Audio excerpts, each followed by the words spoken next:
and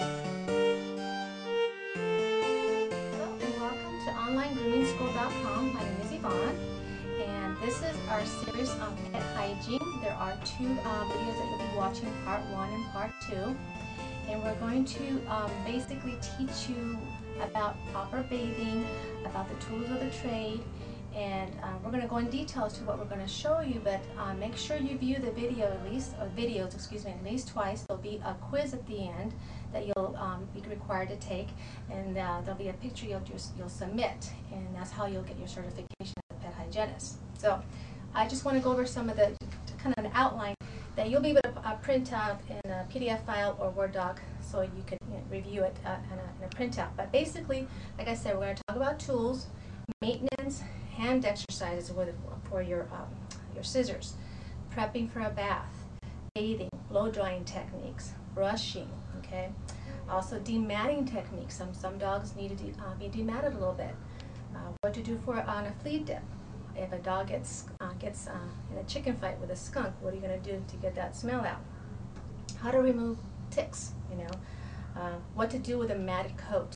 There are mats that cannot be brushed out, and so we show you how to remove a coat in those instances. So we also have de-shedding techniques, and again, you'll learn all of this. This is what a pet hygienist needs to know before he or she gets started grooming. So again, watch the videos at least twice, take the written test at the end, and also we'll have you submit a picture as to your final product. So we're going to go over the tools first. All right, and I'm going to explain briefly what each of the tools do. So we're just going to start from the front here. This is a de-shedding brush or blade, and basically this tool is used, and they come in different styles. Some of them don't have all the circular rings there, but basically it removes the undercoat on a dog. Okay, and it's used to prior to the bath or after a bath. All right. You have to be careful on the short hair breeds. This is a grooming rake, and this also removes undercoat from from a dog. So this is used again largely before a bath and then after a bath. Here's one of our dematting tools. They come in left and right-handed, so this is a right-handed and it always has a thumb guard there. And this is a larger one, and this is how they have a sharp blade here, and we'll take the fur and we'll start breaking up the mat with this blade. Okay. Here's a smaller version of this demat tool. There's different styles out there. Just pick what works best for you. And then there are different prices and brands on scissors, different sizes. Okay, you will need at least 2 of everything, but to start with, this one's okay. But you will need straight scissors, meaning they're not curved, they're straight. This is a 8.5. They come in 8.5, 6.5, 5.5, whatever you feel comfortable with. 8.5 inch, that is? Length, yes. Okay. Okay. And then you have your curves. As you see, there's a side curve or rounds, and they're basically used for getting a round edge on a clip. All right. And so they do come in left-handed and right-handed scissors. I'll confess that left-handed scissors are more expensive. All right. And then you will have thinning shears. You will need thinning shears. Thinning shears are used to blend coats, make it have a smoother coat, or to maybe soften the look. And also, let's say if you have a pet with a double coat and you want to make it relax a little bit, you would use thinning shears. Thinning shears come in basically 2 types of teeth or tooth, 30 tooth or 42 tooth. The 42 tooth would take off more, the 30 would take off less. So there's various types on there. You do not want to skimp when it comes to thinning shears. Okay, you can pay less on these, but not on thinning shears. You also have your hemostats. Hemostats are basically used to remove ear hair from a dog's ear or to remove a tick from a dog. You're going to see that in our pet hygiene section there. You also have your greyhound comb. Greyhound comb is a fluffing comb, okay, is used to comb through the dog, not to remove mats, but comb through the dog's coat so you can set it for scissoring. All right. Another good thing to have, I'll put this together here, is disposable masks. You're in this industry, you're gonna breathe in a lot of dander, a lot of hair. So it's always good to just have a mask handy, especially when you're blow drying a dog that has his undercoat is breaking up. And again, some just simple, not very expensive goggles just to protect your eyes from hair getting in your eyes. All right. Another thing you should have as well is nail clippers, large ones and smaller ones. Okay. Obviously, larger dogs, bigger nails. Smaller ones, smaller nails. There's also a guillotine one that you can use for cats, but I found that these work just as well. But just pick clippers that feel comfortable for you. All right.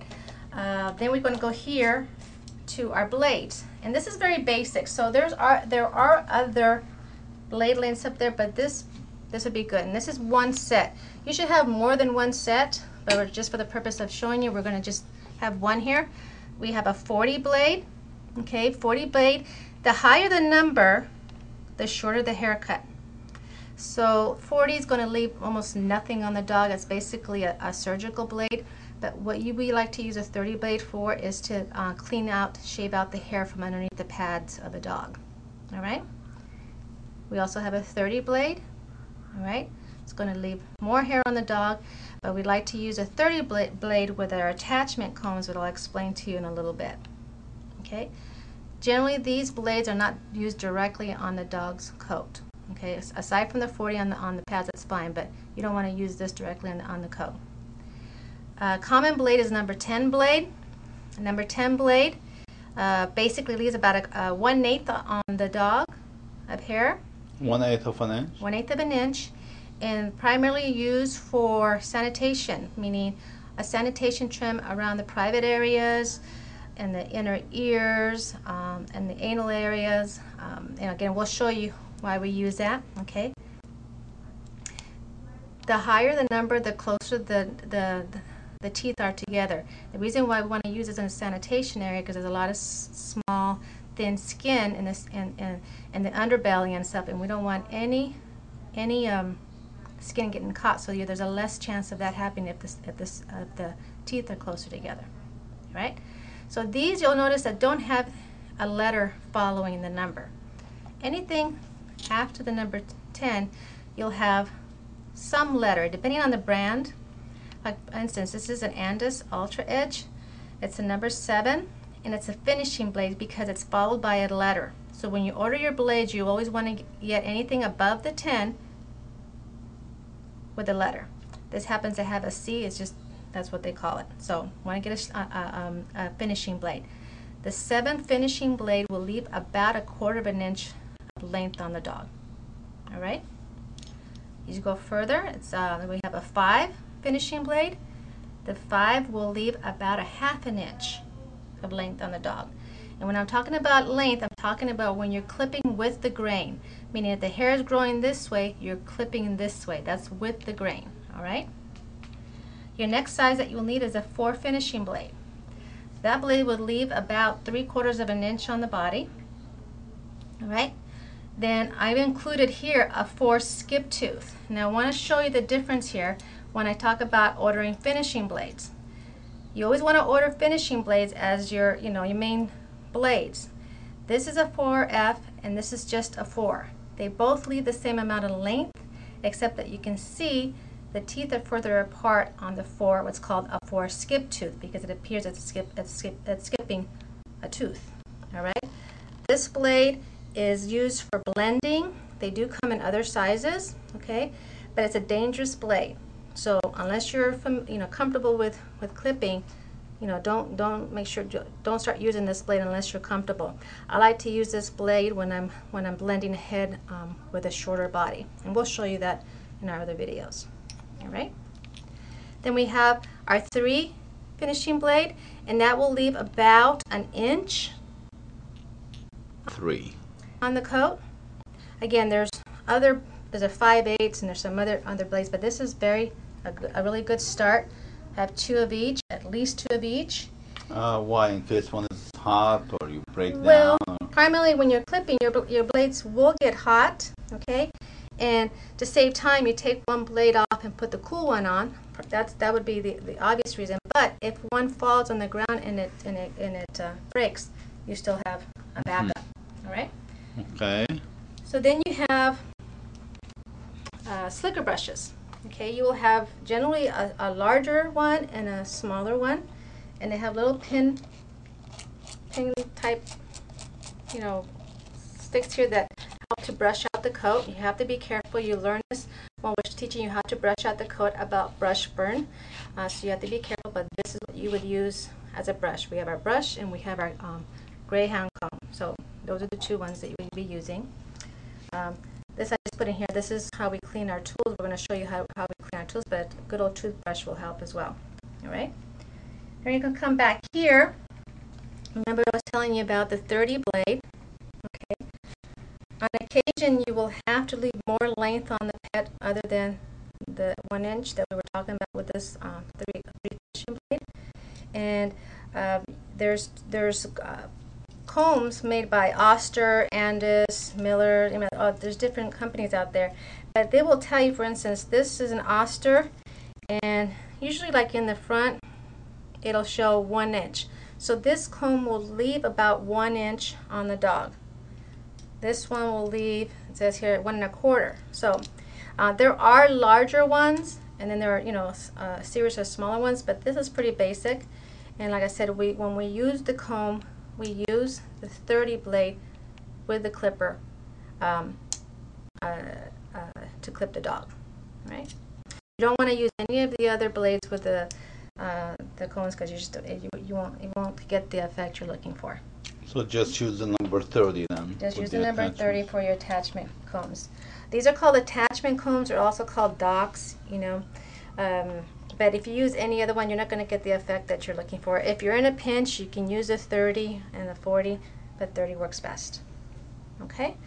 Also, what you'll need is muzzles. Not all dogs are happy about procedures. So you have your dog muzzles. They come in different sizes. I prefer the ones where they could actually, it's not enclosed in, but you make sure you get the proper size. If you get a dog that the muzzle's too small in here, they can still get you. So they'll sell sets of muzzles for dogs, from very small, or Chihuahua, to a very large, Great Dane for that matter.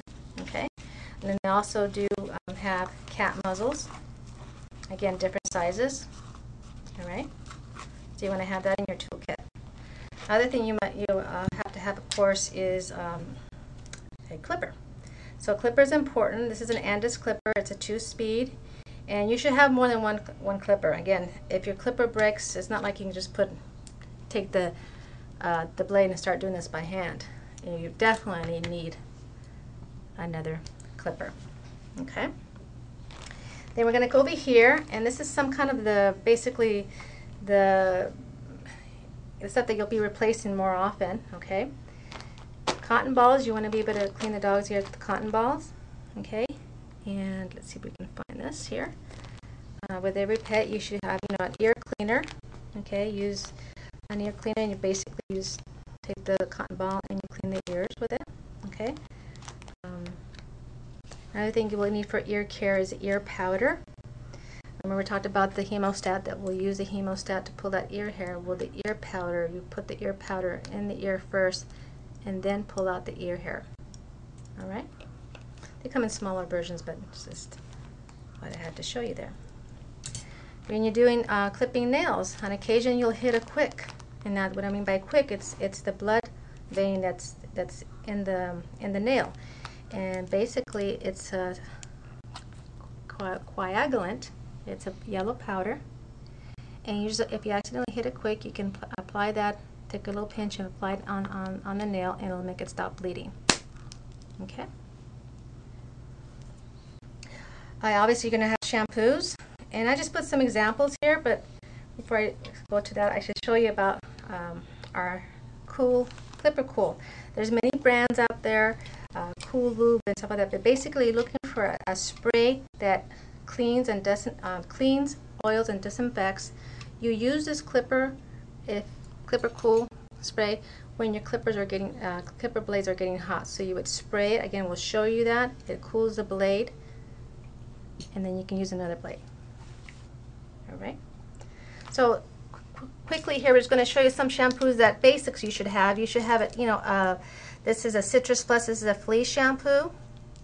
You'll find a lot of these shampoos are concentrated. Just depends on the maker how concentrated they are. Let's see, we have here a hypoallergenic shampoo. You should always have a hypoallergenic shampoo in your ensemble there.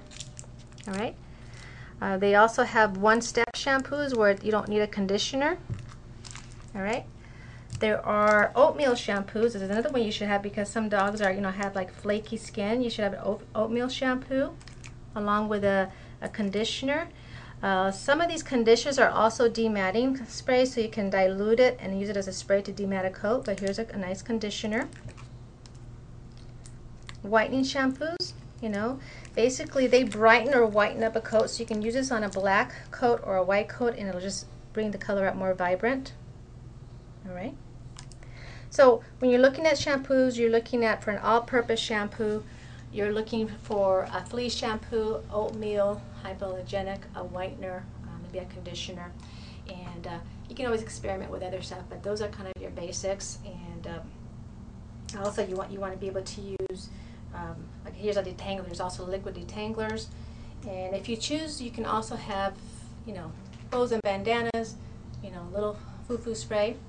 And that's like the minimum. The one thing I do want to stress on is your grooming loops. Okay, we like to use the Groomer's Helper grooming loops, and basically this one comes with a special loop that has a ring at the end. Okay, this goes around the dog's neck, and now obviously you have to have a grooming arm. Okay, and this little device, this is the little device that's patented by them. And basically, when you have a dog on the table, sometimes they want to turn around and do this. So what this allows you to do is to hook them up here, and now the dog can't turn around. You can also raise this or bring it down, depending how how big or how much restraint you have to use on them. But this is called the Groomer's Helper. It comes with a set with a loop, the device here. So it's a two-piece. You need a grooming arm. You obviously will need a grooming table. There's some grooming tables out there that are hydraulic or electric. Hydraulics work fine, So you can start off with a hydraulic table, and you'll need one grooming arm and your ensemble of tools and shampoos, and you'll be ready to get started. Okay. So we're gonna pause for a little bit because we're going to set up to show you how to maintain your tools. Your tools are very important. If you don't maintain your tools, make things hard on your tools will make things hard on you. So we'll come back a little bit, we'll set up, and we'll show you how to take care of that for you. All right? And welcome back. Like I promised, we're going to show you how to maintain your tools. So here we're going to have a couple of examples. We're just going to work with blades and with our scissors. It is recommended that you clean your blades at least once a week. When you're going to break that rule is that obviously if you worked on a really dirty pet and it's questionable, you'll go ahead and clean them. So what we're going to do first is show you on the clipper here how much hair can gather up in here. So one of the first things you want to do on this particular model, you can remove this casing here, and you're just going to brush out any hair. We recommend that you get your clippers and your scissors and your blades sharpened about every 6 to 8 weeks. It just depends how much grooming you're doing, but you can maintain them in the interim. Okay. Now, is that brush steel or is it just? It's just nylon? a regular brush. You can use it. It usually comes with your clipper, but any toothbrush will work as well. A toothbrush. Do you have to put toothpaste on it? I guess if you wanted to smell minty, you can do that. Okay. So that's basically what you do with your clipper every day. Every day after you finish your work, you're going to brush out your blades every day. Okay. Some places are going to fancy. They have a high pressure blower. You can blow out the hair that way, or you may use a blow dryer if you want to. Okay, but right here what I'm going to do is show you how to maintain your blades on a weekly basis. Now what we're going to use is a blade wash. There's different brands out here, but we're going to just show you the Oster blade wash. All right, and what you do, you just get a little dish and you pour just about, I'll show you, just about that amount, probably about the quarter of it, half an inch up. All right, and you're going to attach your blade to your clipper. Okay, and you're going to submerge the blade into the solution. Okay, and what you'll start to see is hair particles and, you know, not so clean things floating around in there. So you just need to do this for about 30 seconds or so. All right. You want to turn off the clipper before you pull it out of the solution, because then it's going to be like cake batter all over the place. Okay. See, if you look in there, you can see how cloudy it is now. Mm-hmm. All right. I'm going to remove the blade.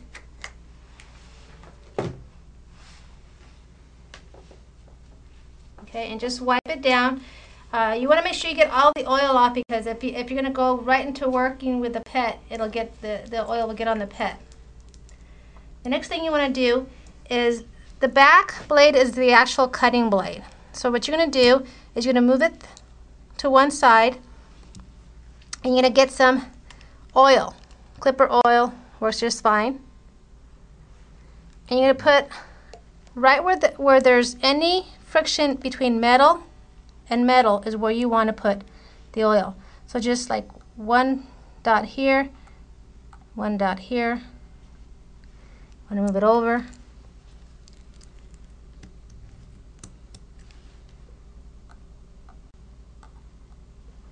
Okay, not a whole lot. I'm going to just have it to move it nice and free. Once you've added the oil, you like to take this spray here. It's called Dr. Slick, and basically it's a lubricant. And when I put my blades away at the end of the day, is I'll spray the blades after I've maybe brushed them off. I'll just spray them. All right.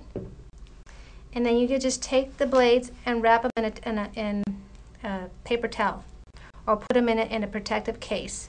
You just have to remember that you need to wipe it off when you get to using them. Okay? So that's basically how you take care of your blades. Next thing I want to show you is this example here. Is on occasion, I'm going to loosen this particular blade on this one. On occasion,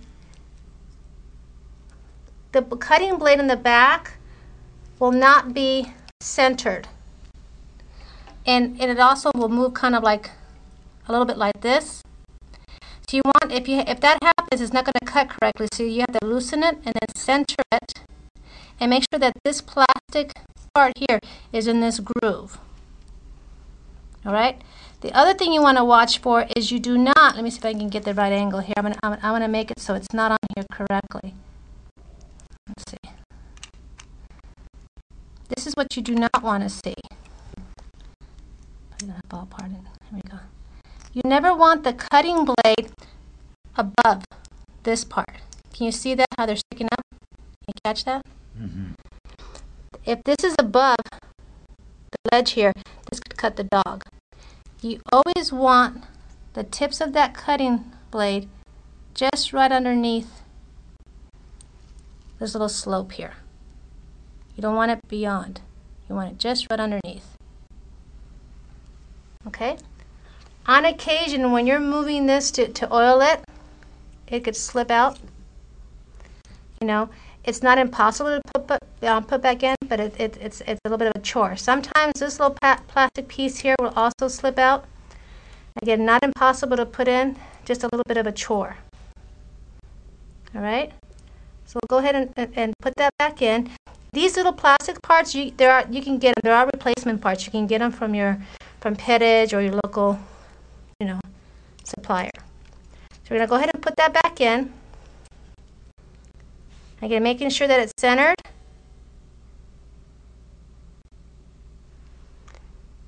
All right. And then you start to tighten.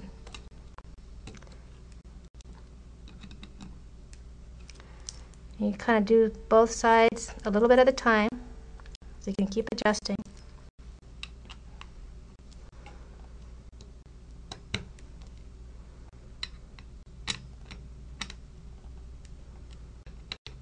If you hear rattling or your blades are getting caught, it's because it could be that this particular cutting blade is sitting kind of cockeyed like this, or it's not centered, or it's loose. All right, so that's how you take care of your blades. Okay, cleaning your blades once a week or after each dirty dog. Okay, the only thing you're going to do on a daily basis is your scissors. Your scissors, you have to maintain them on a daily basis, and which is what you're going to do. Sometimes you have scissors that do not have, for instance, this particular scissor has a screw here where you can tighten or loosen the tension on the scissor. Okay. Your scissor, the tension on the scissors should be such as it should not drop on its own. So this would be too much. This is just going all over the place. All right, it should be just at the point where it's just a little tension. You can hear a little bit of a swoosh. Okay. So at the end of the day, you want to make sure you oil the scissors. Just put a little bit there. A little bit there. Now be careful, because if you have sharp scissors, you can hurt yourself. And you close them, and you leave them in a closed position. You should never leave your scissors out like this. Leave them in a closed position overnight, and when you get ready to work in the morning, just make sure to wipe it down, and you can start working. These particular ones do not have the tension, but again, you're just going to put a little bit in here, a little bit there.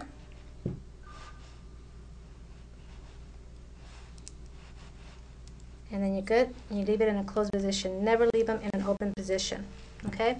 Again, this is once a week, but the scissors are daily at the end of the day, and have them professionally sharpened about every 4 to 6 weeks. Make sure you use,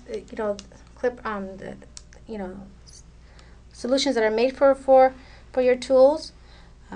You have your blade wash that washes, and your lubricant for leaving them overnight, and your oil. So again, if you take care of your tools will take care of you, and then you can do your job properly. So we're going to go ahead and pause for a moment, and we're going to show you just how to get started, how to groom a dog now that you got your already well your tools. All right, so we'll be back in just a little bit.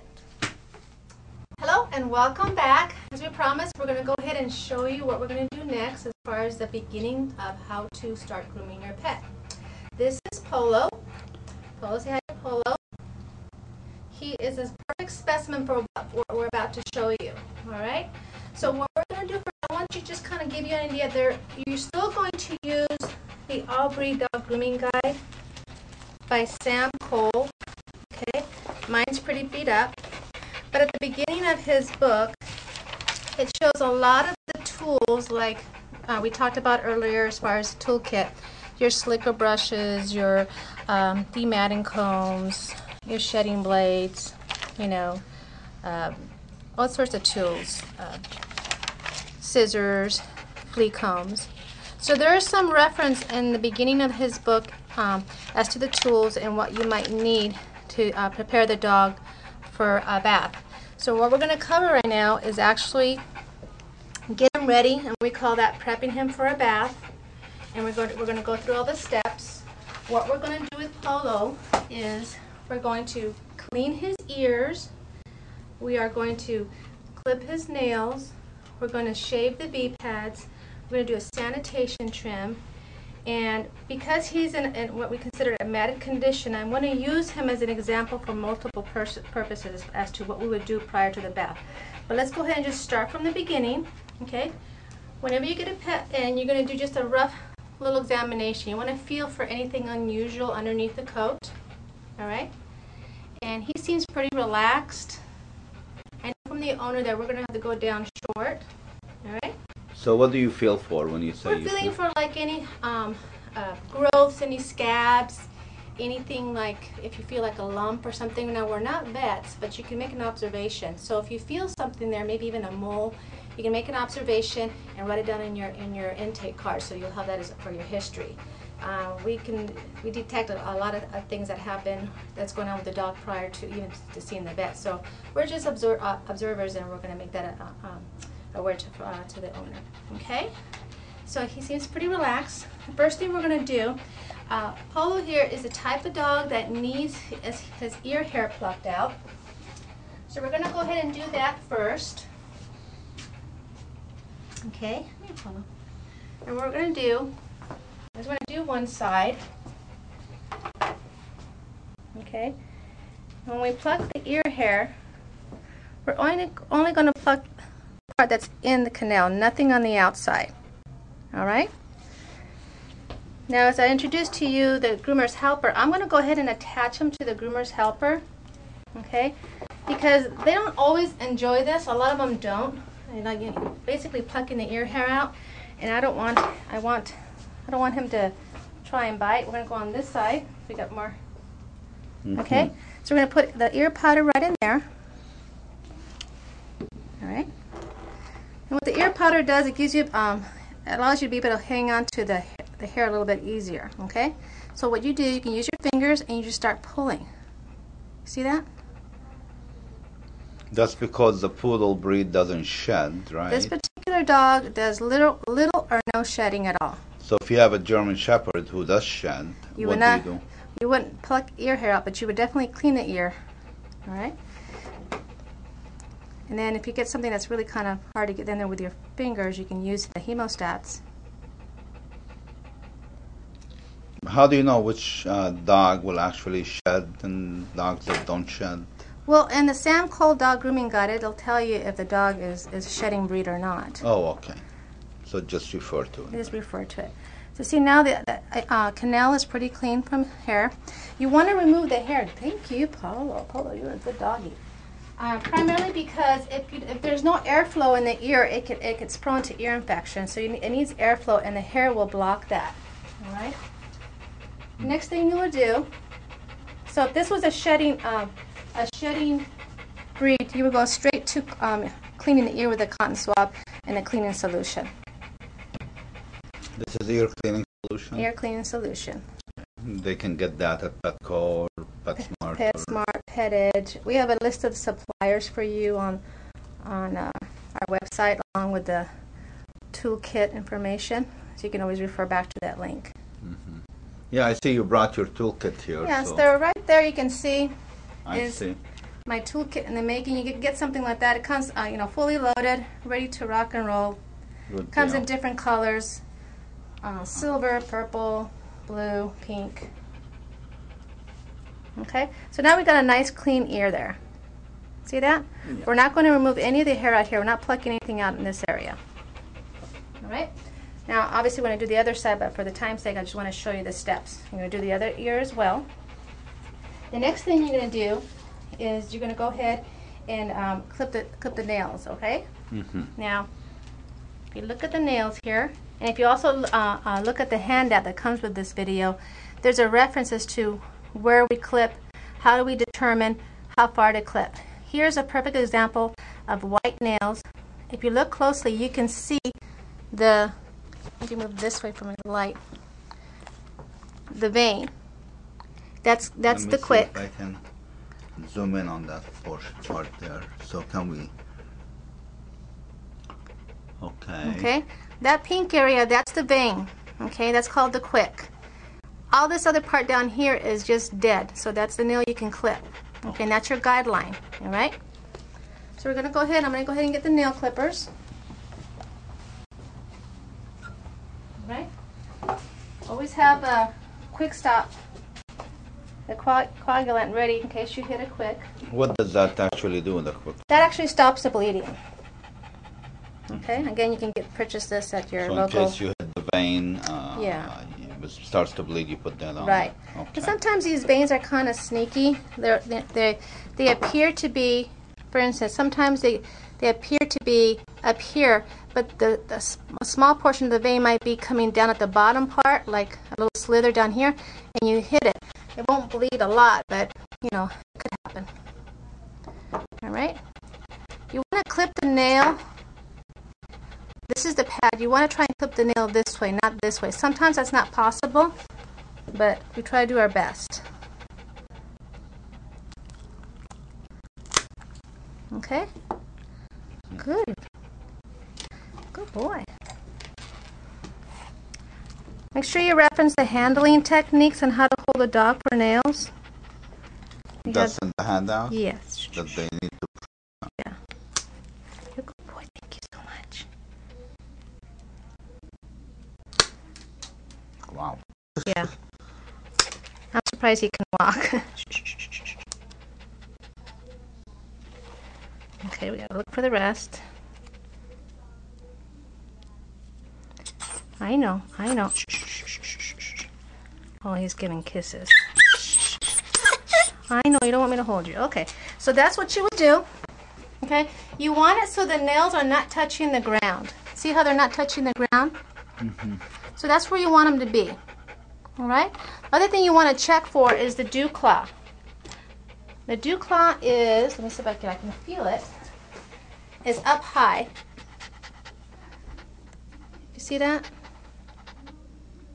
Mm-hmm. Okay, that nail never has a chance to touch the ground, so what it's going to do is going to start curling in. So that's when you have like an embedded dew claw, ingrown dew claw, and that's pretty painful to the pet. Oh. So here we are. So it was actually curling in. It was probably bothering him in here. So now he's Wow. got some relief. And every dog had a dew claw, or? Not every dog have dew claws. Sometimes they're removed when they're when they're born. Sometimes it's just they'll have one in the back, two in the back, one in the front. Sometimes not at all. So you always check just to make sure. Okay. All right. So the back technique is sometimes a little easier. And generally, the back ones are shorter than the front. So don't get overzealous. If the back ones don't need it, don't clip it. The reason why they're sometimes shorter than the front one is because dogs take off with their back hind legs, and they tend to file them down. One more. I guess on a concrete driveway or asphalt, Right. it's great. And if they're for being them. exercised and stuff, that helps. So again, if we would have hit it quick, we would just apply, you would just apply a little bit. Let me just give you an example.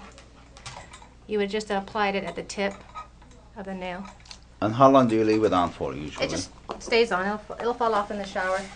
And that kind of kills the bleeding right away? Yeah, that or? just stops the bleeding right away. Right away. And you want to do this before the bath because that septic powder can stain the coat. Let's say you do this after the bath and he's been groomed, he's all pretty, and you go to clip the nails and you hit it quick, and the owner's waiting for him outside. He already knows the owner's there.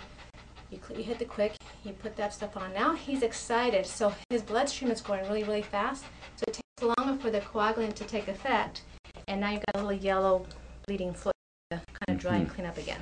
Okay? So remember, we did the ears, put the ear hair out, clean out the ears, did the nails. Now we're also, by the way, before I forget, you can also use a nail file. Oh, this Petit Paws nail file. And what it is like a little file. When you turn it on, it helps to smooth out the edges. So some dogs do well with this, some don't, and basically I just. You can also get the quick with that too as well, huh? You can get the quick with it as well. Like I said, I like just using a nail file and filing it myself. Some people like this, so I thought I'd show it to you. But it's a good idea when you have like dogs with real sharp nails. Even though you clip them, they have sharp edges, and you want to smooth those out, especially if you have a senior citizen who's got a little pet. Their skin is real thin, and it can actually hurt them. All right. All right. So we're going to move on. Okay, so now we're going to do the pads. Now you can use two equipments. You can use your clipper with a 40 blade on it, or you can use a cordless. like using the cordless, and the cordless has a, you can change it from a 9 all the way to a 40. So I'm going to put it at a 40. All right, and we're going to clean the area in the pad. It's called the V pad. V? Yeah. Like in Victor? Like in Victor, once it's clean, I'll show you why. You'll see why we call it a V pad. Boy, he's dirty. Huh? He's a dirty little guy.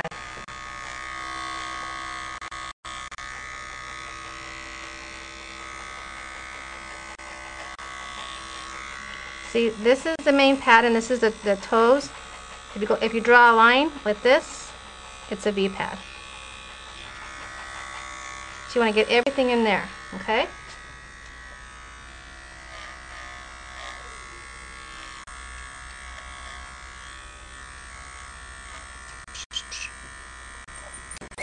Okay.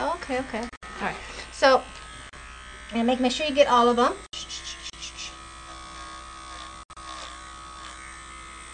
Sometimes if you resist you on one side, I'll just move on to the other side. If a dog is giving you a hard time about something, skip that and go move on to other things he's not giving you a hard time on. And then go back. Right? And then go back. Sometimes you'll find very interesting. See, here he's got a really, that's a thick, that's like putting, just probably like, if you put a sock in your shoe, this is what this feels like. Okay? You gotta be careful.